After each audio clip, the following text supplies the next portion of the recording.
What's up, guys, and welcome to a brand new series here in the Study Boys community channel. In today's video, we're going to be doing some media / entertainment news here. And of course, in this video, we have Chrisora, who's going to be the host of today's video, and of course, future videos similar to this. And of course, we have a special guest in the video to include our buddy Liam from The Collective. What's up, man? Welcome to the stream. How's it going, guys? Look at him. He's down there. Can you see him? Hi, Yeah, Liam. he's right there. You see him? Hi, Hi. Liam. Liam. Glad to be here. Woo!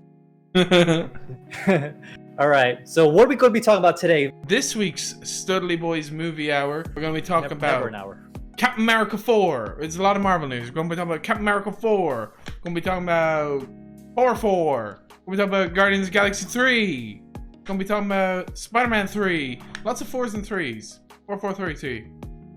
Never 2s or 1. So the first story we have for the first ever Studley Boys Movie Hour, which is never an hour, is Captain America 4 reportedly in the works. Oh yes. Have you? Well, you haven't watched Falcon and the Winter Soldier, right? So I would imagine it's gonna be, I guess, the new Falcon taking the helm in that series. Hey, you never know. It could be John Walker. Doubt it. I doubt it too. But he might be actually one of the antagonists, I would imagine. Yeah, I mean, I haven't finished Falcon and the Winter Soldier. I don't think have either of you finished it? I still have to watch one more episode. I have 2 more. What about you, Liam?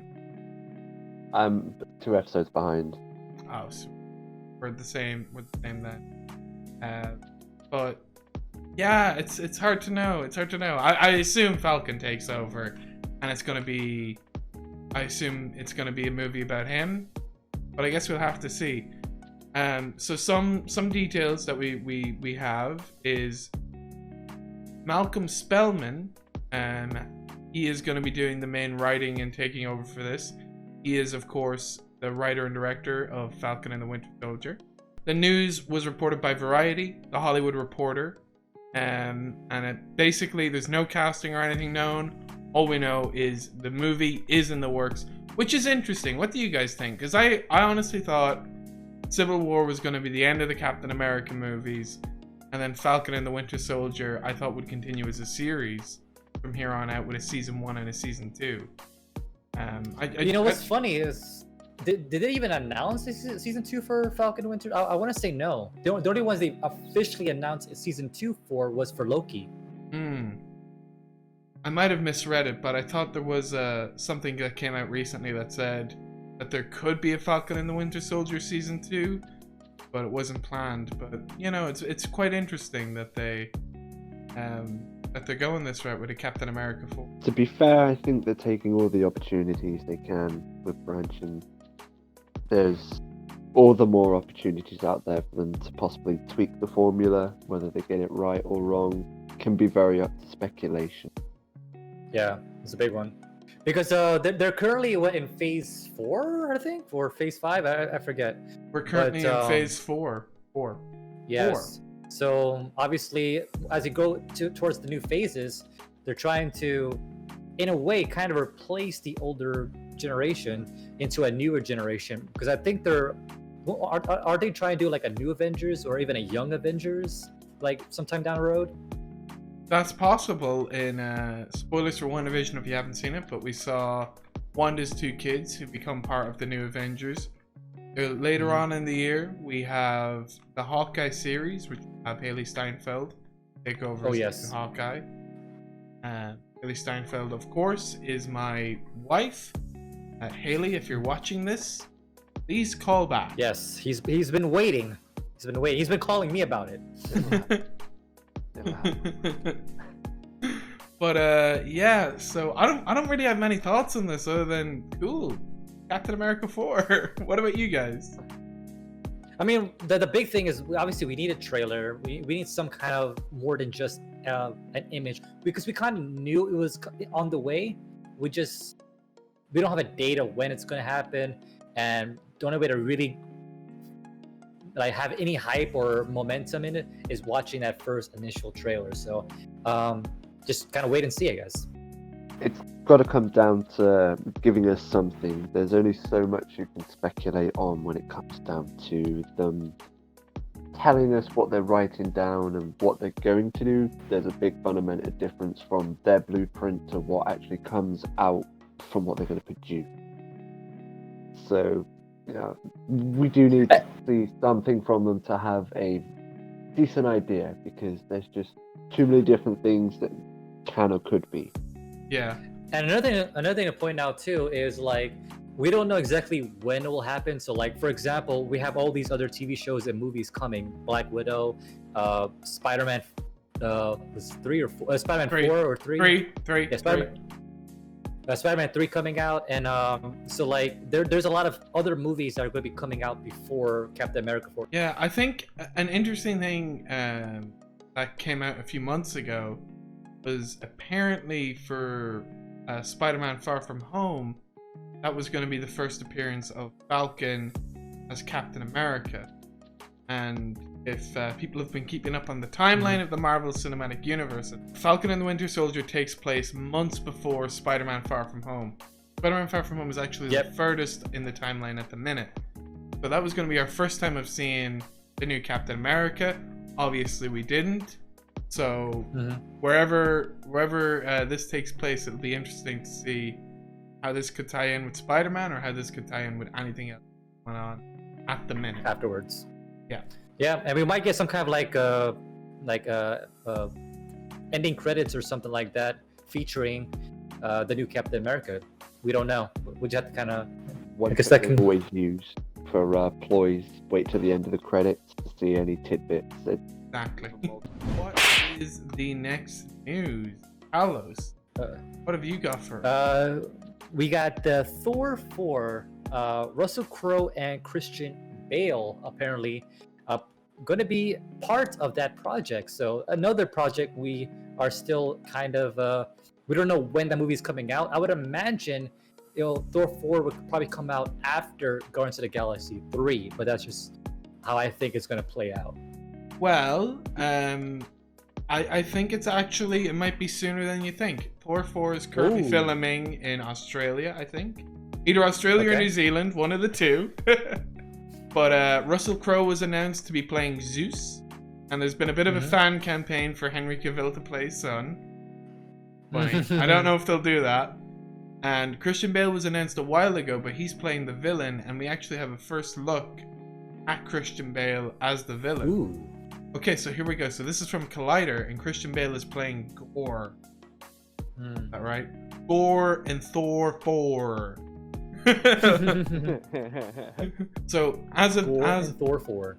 Bit of a mouthful. Thor: Love and Thunder is the official title. We should probably say that. Yeah. But at the minute, it's not really clear if they're going to do him as CGI because he is an alien in the comics, or if it's going to be Christian Bale. But it's interesting. We've seen him now with the shaved head.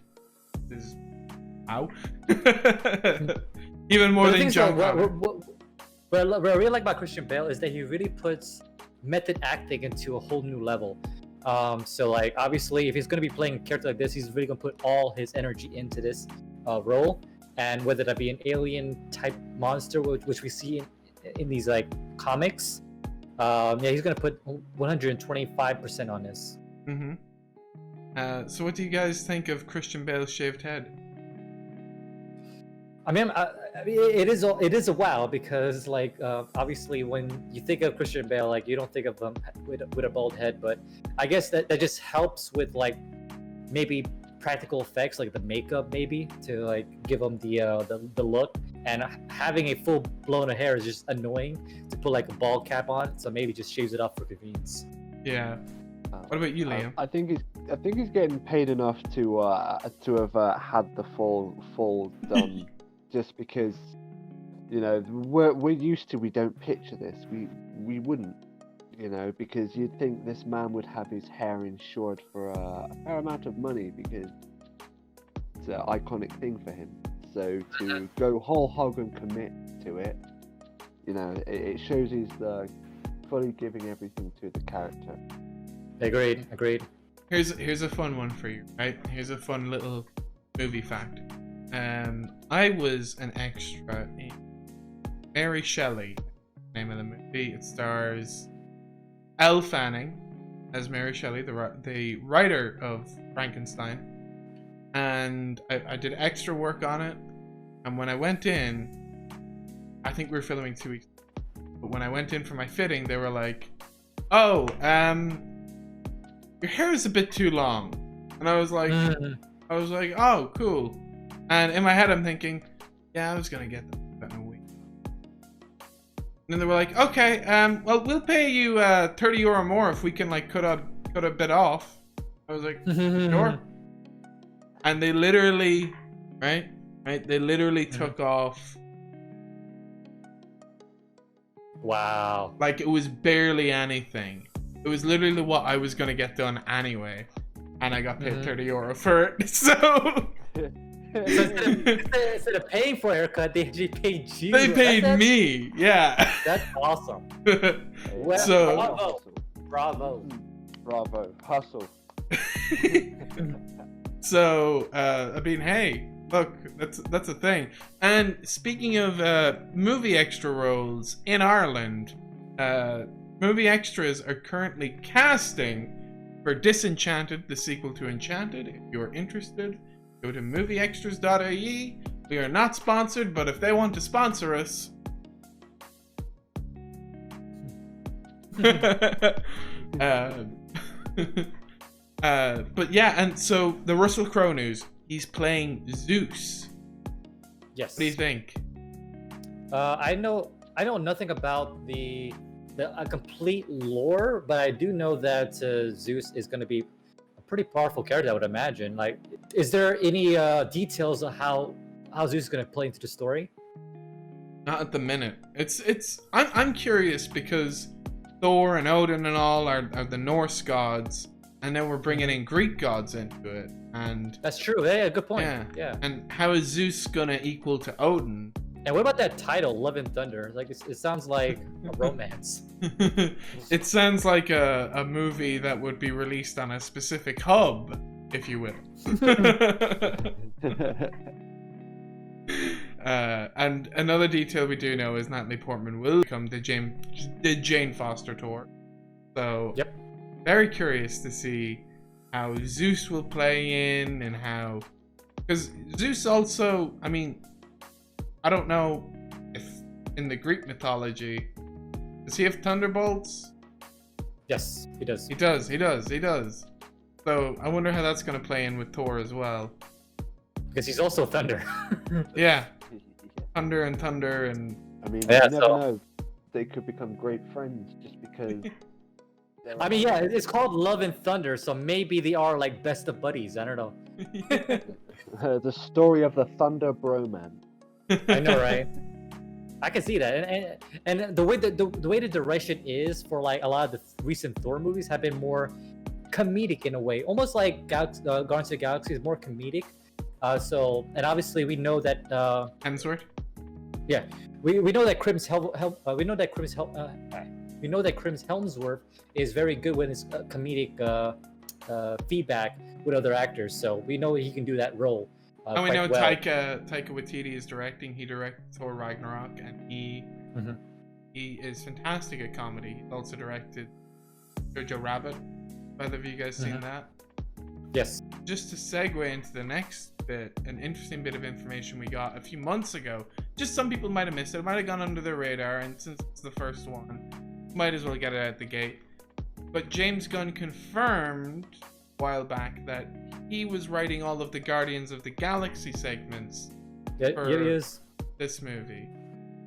And for a Thor movie, you mean? For the Thor movie, yeah. And they had him write all the Guardians dialogue for Endgame and Infinity War. So that's his baby project. I think that's his little bit of a baby project. So speaking of, I also like the fact that James Gunn is also both in DC and Marvel. Like, yeah, he's got Suicide Squad coming out. Yep, which we might do a review on. So definitely, or at least an impression of it in this channel. So definitely subscribe if you haven't already done so. Absolutely. Okay, so whoa. Speaking of James Gunn and Guardians of the Galaxy, also got a look at the script for Guardians of the Galaxy's holiday special. Holiday special, really? Yeah. This was announced during the Disney Investor Day, in case you missed it. I think it's coming out holiday 2024. It's definitely coming out the holidays. I think it's coming out holiday 2023 or 2024. Maybe 2022. 3 years away, really? Wow. Might be coming out sooner than that. I'm not sure. Yeah, I don't think a date was even like officially announced. We just know that it's coming. Oh, so it's coming out holiday 2022. So it's actually coming out really soon. I wonder if it's coming out. Yeah, I don't know if it's coming out sooner than Guardians of the Galaxy Volume 3, but I guess we'll have to see that one. But is that a movie or is that a TV show or it's going to be released like straight to DVD type deal? It's going to be a special put up on Disney Plus. We don't know how long the special is going to be. Presumably about an hour, but straight to Disney Plus. So one of my favorite things about it is that he credits himself as James Long Elf Gunn. Which is pretty funny. What do you think about this? I think it's hilarious. Like, definitely it's a spin-off or kind of like I wouldn't say an homage, but like kind of like a humor piggyback on the whole Star Wars holiday special, because obviously even Mark Hamill. So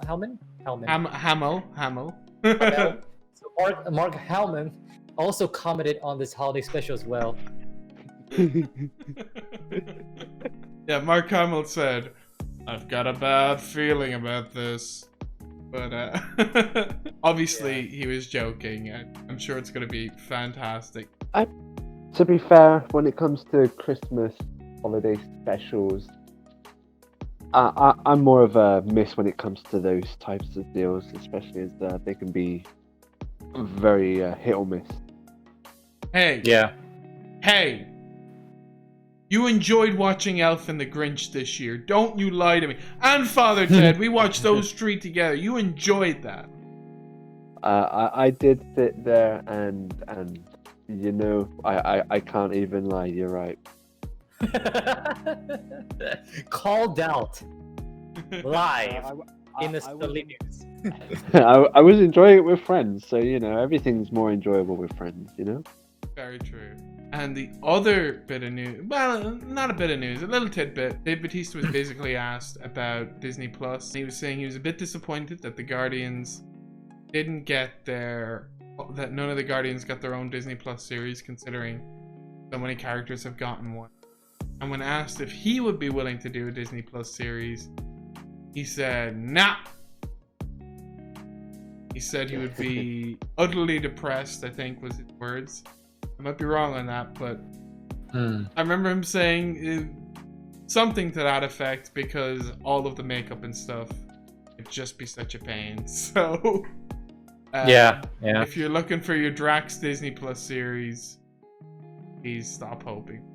But the thing is, though, like we talked about this off screen, but couldn't they also do like a CGI of it? Because obviously, Robert Downey Jr., like I think for the past 3 or 4 movies, they basically CGI'd his armor. You know, why can't they do the same thing with him?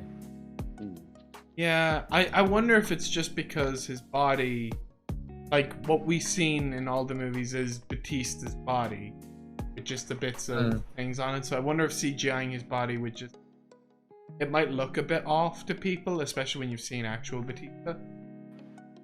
Yeah, I suppose.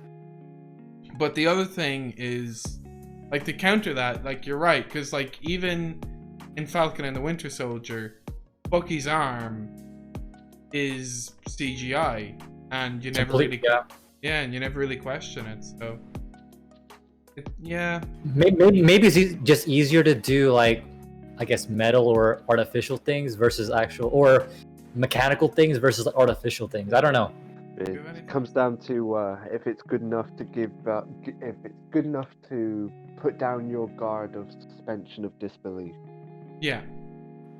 I feel because the human eye knows when it sees CGI, so I feel like you'd see CGI Batista and go, "That's not his body." that's a different man." They're phonies.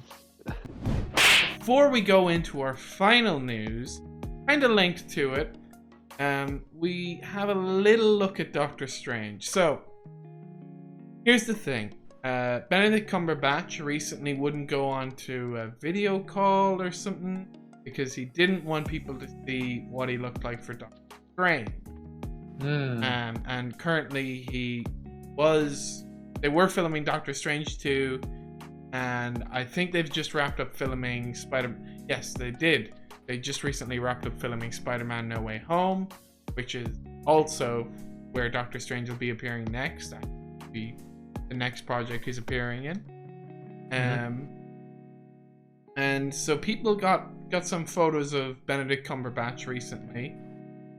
And I think it was when they were filming Doctor Strange 2. And there's a little something missing on his face. He still has his nose, his mouth, of course. And he still has the eyes. But he's missing the bit of facial hair. So people think this could be what the big secret is. I feel like people are just trying to make news out of nothing, because I don't think that's such a big news. Yeah, characters change their look all the time. Big example, look at Chris Hemsworth when he did Ragnarok and everything. He cut his hair short. Like, people were like, "Oh my god, he cut his hair short." Like, but at the same time, I feel like maybe that'd be like a transition, maybe to a new look for Doctor Strange with no facial. But at the same time, when you think about like the original Doctor Strange from the comics, he had facial hair, so I believe it would really fall off of the, I don't know, source material. But at the same time, it's Marvel. I guess they can do what they want. I don't know. There has to be parameters that have to be kept to be honest. Yeah, the way I've been thinking about it is, I mean, what if he didn't shave? Because, like, in movies and stuff, there is fake facial hair they can put on you. So it's very easy. If done well. If done well. And his beard in Doctor Strange is so small. Anyway, that would be a very easy one to put, like, easily stick on. That I don't think is he like maybe like filming another movie that doesn't require facial hair? Is that what it is? Might be something like that. It's hard to know, but yeah. At the minute, Benedict Cumberbatch has no facial hair, and they're filming Doctor Strange. But I'm sure he's gonna have facial hair in the minute. It'd be very weird to see facial hairless Doctor Strange.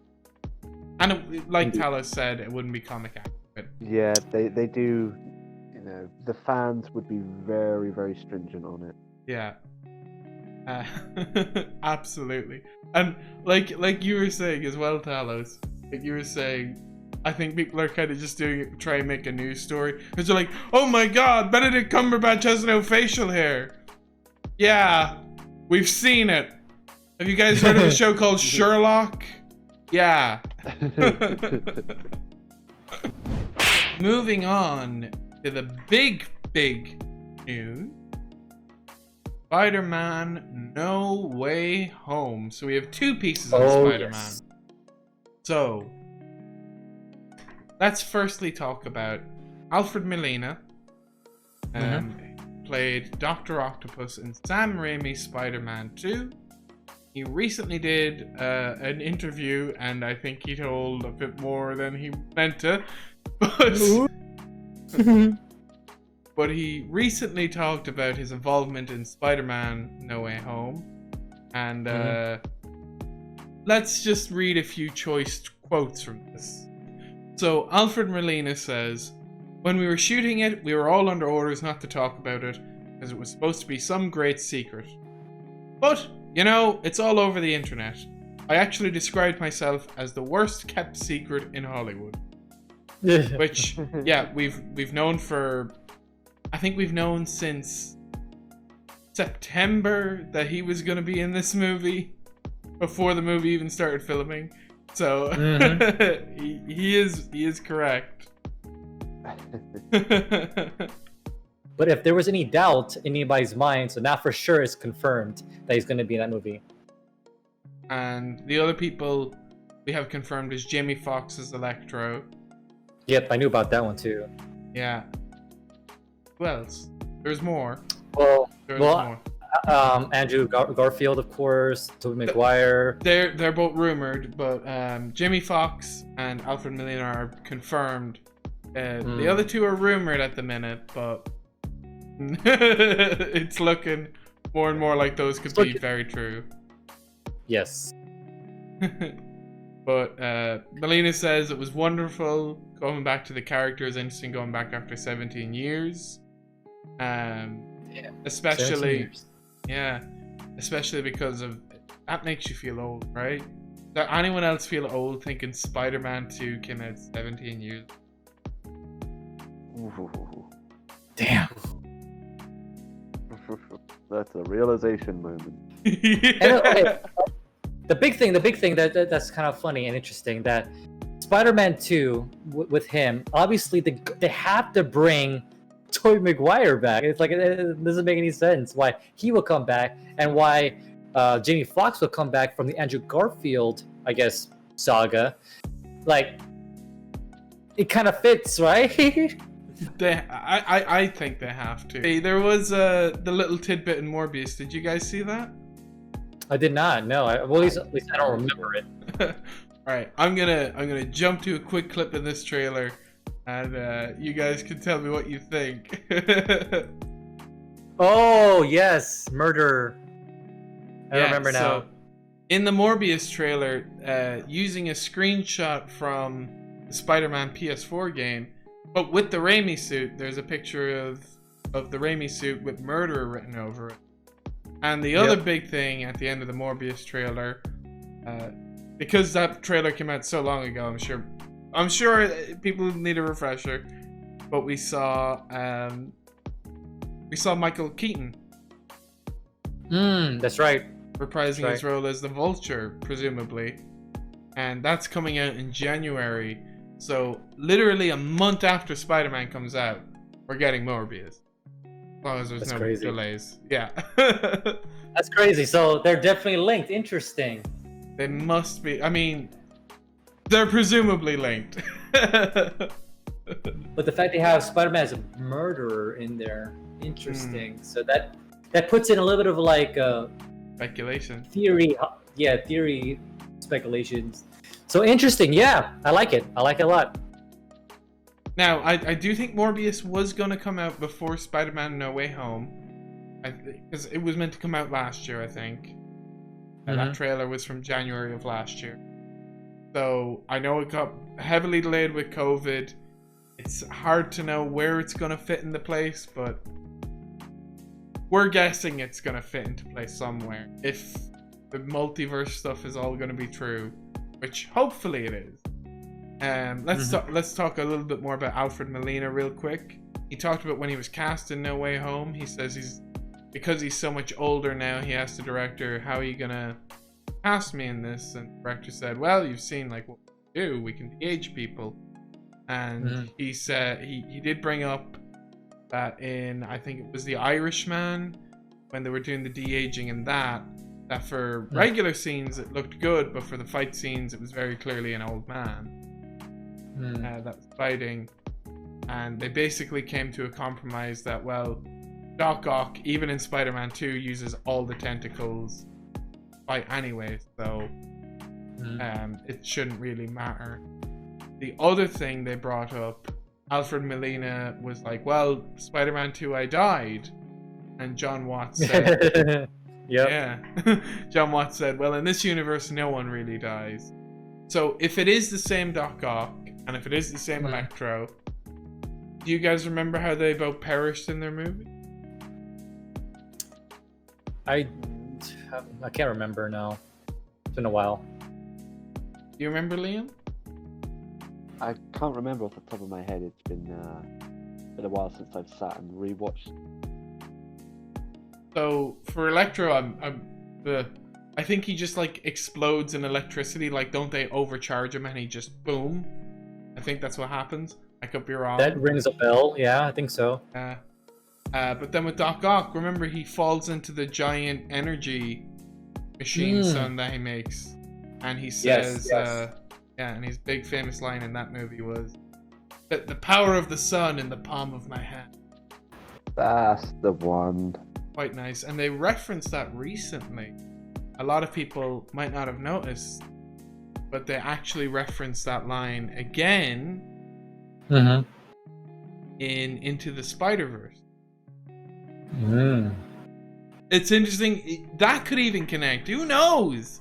It could. I don't know. The possibilities are literally endless right now, especially if they're going to be involving the multiverse of all things. It's going to be insane. I just hope that they make it in a cohesive story that makes sense to an average someone that doesn't really know stuff like that, or even like read the comics, for example.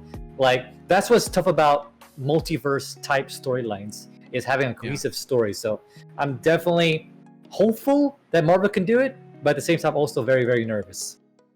Yeah, same here. And yeah, I don't know how it's gonna go, but please just give me a good resolution to the Raimi movies. They're my favorite iteration of Spider-Man. And so finishing off as well with Spider-Man, there was a very strange deal that happened this week. Variety reported on it. Sony and Disney have struck a deal to put their movies on Disney Plus. Sony obviously don't have their own streaming service, so let's have a look at this. I mean, they kind of do, though. They have the thing called View, but obviously no one uses it. Do they have their own streaming service? I think it's called like View, like VUE. I didn't know that at all. Unless that was canceled already. Yeah, PlayStation. So it's PlayStation View. Is an American streaming television service that is owned by Sony. Looks like it might be shutting down, or might already be shutting down. Okay, so it shut down last year. So they did have one, but it's been long gone. Yeah, it only lasted for 6 years. It looks like. Did a mixer. So, give a bit of backstory on this. A couple of weeks ago, it was announced that Sony and Netflix had struck an insane deal. I'm not sure if you guys heard about this, but deal was that as soon as films would finish their theatrical run, they would end up on Netflix. And now they've struck another deal with Disney Plus. So, it's 2 weeks later, and the deal is that theatrical releases from 2022 to 2026 will head to Disney streaming service and other television networks, FX, ABC, etc., after they leave Netflix. The package will only cover the US markets. Library rights to other Sony franchises, such as Jumanji and Hotel Transylvania, are also covered by the agreement, as well as numerous other titles. One key point to note: Hulu will gain access to titles from Sony's library beginning as early as June. Wow. So they said, "We are thrilled to team up with Disney on delivering our titles to their viewers and subscribers. This agreement cements a key piece of our film distribution strategy, which is set to maximize the value of each of our films, making them available to consumers across all windows with a wide range of key partners." So, not just Spider-Man is going to Disney Plus, but all other Sony properties as well, which is a big change in the streaming service market. That's huge. So, with that being said, then, like, I'm assuming Sony is more accepting of like submitting some of those I guess IPs into Sony Disney Plus, like Venom, obviously the Venom verse, the entirety of like Spider-Man. What else does Sony have? Sony does have a lot. They have the Uncharted movie coming out very soon, so that's right. That'll presumably be covered by the deal. Yep. Yeah. So, and how is this going to affect The Last of Us? Well, I think it's already been confirmed for HBO, I think. If people want to look at another video about Netflix, because this might have actually kind of affected it. In the Studley Stocks video, Talos talks about Netflix's stocks and how they dipped on Wednesday, which coincidentally is when this deal was announced. That is pretty funny. That is pretty funny. So Yeah. guys, definitely check out the Studley Stocks report where we talk a little bit about that in the news. But yeah, just to confirm here, it is confirmed planning stages for HBO. This was back in March of 2020 for The Last of Us. Oh, okay. So that is HBO. Perfect. Okay. So I guess it probably won't go to... Yeah, I guess that's going to HBO Max then, quicker? Probably. But the thing is, Sony Pictures, they have a lot of family-friendly franchises as well. They have Cloud Chance of Meatballs, Dead Hotel Transylvania, Jumanji. Men in Black, probably not as family-friendly, but still. They're kind of more family friendly now. Yeah. Like the first one would be considered more family. I wonder if that would extend to things like Independence. Yeah. I know, I know Final Fantasy VII Advent Children is distributed by Sony Pictures. Could we see Cloud Strife on our Disney Plus screens? Could this... Oh, that would be so funny. That would be pretty funny. I mean, they are trying to like expand the Final Fantasy VII universe, so Yeah. you never know. You never Kingdom know. Hearts is real. I mean, we had that anime that came out for FF15, and he also did a movie adaptation, like a prequel before the actual game started. So Yeah. they could definitely do a lot of things with these FF7 universe. Yeah, and it could be going straight to Disney Plus. Cloud and the Mouse together again. Yeah. Yeah, easy, like you said, easy combination to like bring like another like Disney Plus Kingdom Hearts series. That would be sick. That would be sick. That I would was be definitely rumored. down for that. Yeah, the Disney Plus Kingdom Hearts series was rumored, but we'll have to see. But we've strayed a bit away from the Marvel news, so let's end it here. I have been Chrisora. A big thank you to Liam for joining us. Hi, Liam. Hello. Thank you for having me, guys. And thank you, of course, Talos, for bringing me on to the Studley Boys channel as a member, and for allowing me to start up this movie series. So, Studley Boys Movie Hour, but we'll never go an hour. Which is hopefully not. But guys, definitely, if you guys haven't already, definitely check out our other videos here in the Studley Boys community channel. Definitely give us a like and all that good stuff. Share with your friends, family, and neighbors. And of course, we'll definitely see you in the next one. Until next time, it's Talos, and of course, Chrisora and Liam signing out. And if you hate it, leave a negative comment. No. Leave as No, it helps with the algorithm. Leave as many negative comments as you want. Say poo poo pee pee video, and we'll take that to heart. But There, guys. Studley's out.